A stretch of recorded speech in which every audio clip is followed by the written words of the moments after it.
Hello and welcome to Gardening at 58 North. In this video I'm going to be making a support for sweet peas using willow here. I'm going to be tying them together to make sort of a wigwam obelisk structure, and I'm going to be setting them up in this large pot down here. So this is a 110 litre pot, which is really big. That will give plenty of root space for the sweet peas. Also gives enough depth that I can put the willow canes in nice and deep, and it will give it nice support, won't blow over anything. Also it's a nice big heavy pot, and that will stop it from falling over. What I could do is I could actually add some stones in the bottom if you had a smaller pot or shallower pot and you're worried that the pot might blow over with the wind. But because this one's so big at 110 litres, it's probably going to be like 50-60 kilograms in weight when it's fully planted up, so this will be nice for support. So what I'm going to do is, instead of putting stones in it, I'm just going to fill it up with soil and compost. Now if you're doing this at home, you might just use compost, but because this is such a big pot, this would cost quite a lot actually. To fill it with compost would be quite expensive. So what I'm going to do is actually just use some good quality garden soil. So this is my parents' vegetable plot. This is just the old soil, and it's quite good. It's really quite rich. We've got quite a sandy soil here. What I'll do is I'm going to fill it up mostly with this soil, add a little bit of compost as well, just to add a bit more organic matter. I'll also be adding bloodfish and bone to make sure there's plenty of feed for the sweet peas. The sweet peas, they're not really heavy feeders, but they do like to be fed quite well. If you don't feed them too much, they just kind of grow quite slowly and sickly. Even though they're nitrogen fixers and can produce their own nitrogen with an association with bacteria in the soil, having a bit of extra nitrogen and other minerals as well will really help them along. So I'll be putting in bloodfish and bones, give them a good general feed, and then over the summer I'll be giving them tomato feed to make sure that they're flowering at their best and growing nicely. So using the strongest willow canes, what I'm going to do is put them in as deep as I can into the compost to make sure that they're nice and secure. I'm going to try and evenly put them around the outside of the pot.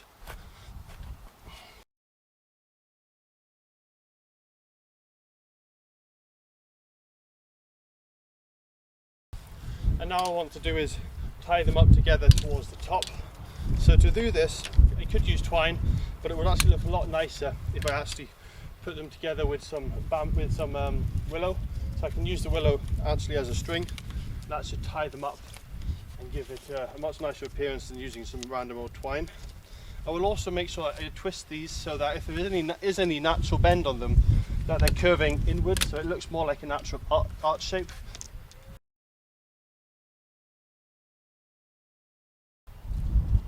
So because this willow is nice and young, it's still really flexible. As you can see, you can loop it right around itself, but it's still a little bit hard to tie with. So what I will do is I'll start off and I'll just wrap it around as many times as I can, just like this, and that will help loosen up the structure of the willow and make it more supple, make it easier to work with.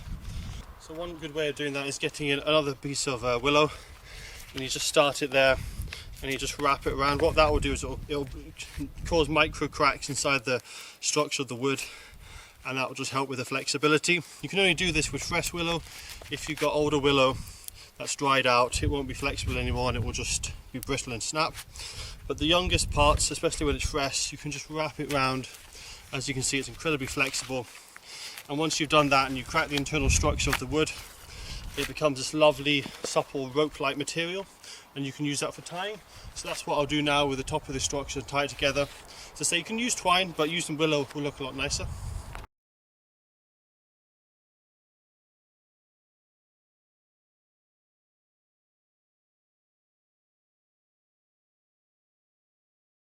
So now that the top is nicely tied up, what I'm going to be doing is just twisting the bottom of the canes, just try and make sure they're all kind of a nice angle, and just making sure there's any minor adjustments tweaked out so it looks nice and neat.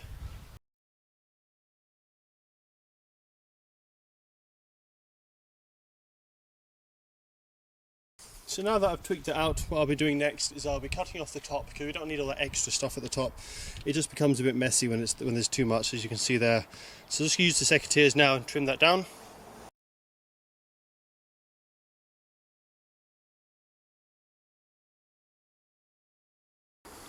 So that's the main part of the structure complete, but what I'll need to do now is put on some more materials for the peas to grow up.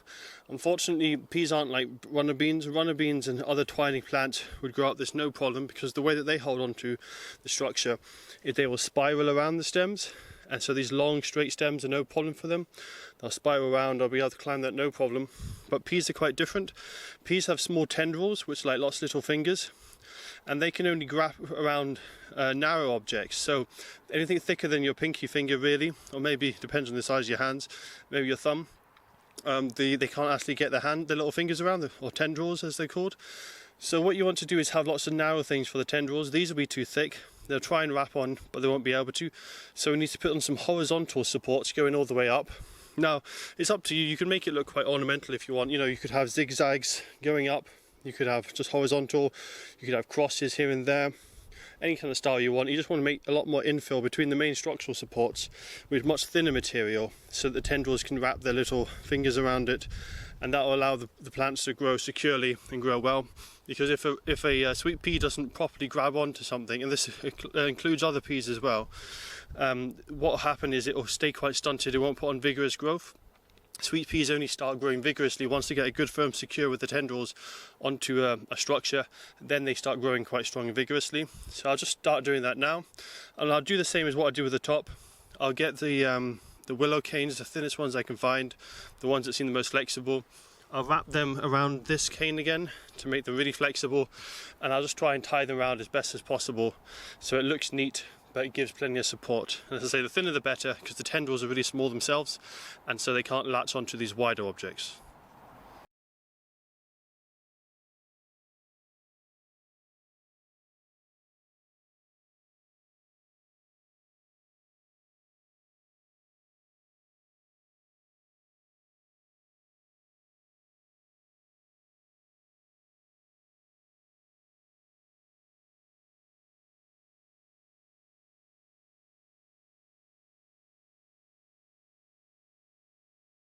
So that's the willow structure now complete. You can see that I've gone around the whole section. I've made sure the levels are quite equally spaced, and I've just made sure that they're quite close together as well, so that the peas, when they're holding onto this section, they can then reach up and grab the next one. If they're too far apart, they'll struggle to grab the next piece.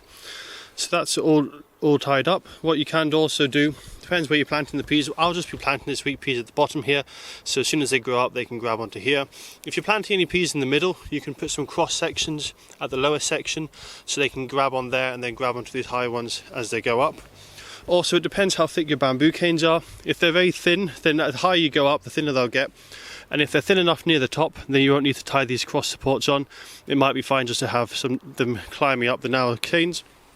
When it comes to tying them, make sure you wrap them nice and tight, and to put them a little bit higher than you'd like. The reason for that is because these will slowly fall down, but they shouldn't fall down too much, because what will happen is they'll go down, this main stem that the one will thicken the further down it goes, and it will just kind of catch it there. So you can tie it on and it won't slip down. You might get one or two slipping down, you can just tweak them. You might need to tighten them up a bit more, and that can happen sometimes. But another thing you can do to tie them on, so I'll use this one as an example, as this one is quite loose. What I could do is, the ideal thing you would do is tighten it up here and retie this knot to pull it across. But I'll tie this up now with a bit of bamboo bark to show you what else you can do. So what you can do is use willow bark as a string, a rudimental kind of twine. You just get a knife and you just slice down the stem like this. And what you're wanting it to do is get a really nice long section of bark. So something like this or longer. Willow bark is actually really strong, and you can use it as twine. It's super flexible, far more flexible than any of the branches, even with working the branches, and it's surprisingly strong considering its thinness. So now I'm just going to use this to tie off this one, make sure it's secure. And you'll be able to see here, you can just tie it as easily as you would a piece of twine. Very supple, very flexible, almost as strong as string, and pretty much as flexible as well. Again, it has to be fresh. If this is dried out at all, it won't be very strong. But you can easily just, as I say, use it as a great replacement to string, and that's really good for some of these more fiddly bits that are a bit difficult to tie. You can just make your own natural twine. So that's all for this video. That's it all created with the willow structure. What I'll be doing soon is I'll be planting this up with the sweet peas. So it's a bit early in the year at the moment, but once the frosts have gone, I'm going to plant it up with sweet peas, put it in a nice sunny location, and then I'll give you guys some update videos so you can see how it's progressing. Should look really quite good. From the ground, it's probably looking about 7 foot tall, so we're probably about 5.5 foot of growing space for it, because the plant pot itself is about 1.5 foot tall. So say I'll give you some updates as time goes on, so just stay subscribed, and if they have any updates soon, as soon as I get them, I'll put them on the iCard, which should be just right up here on the right hand corner.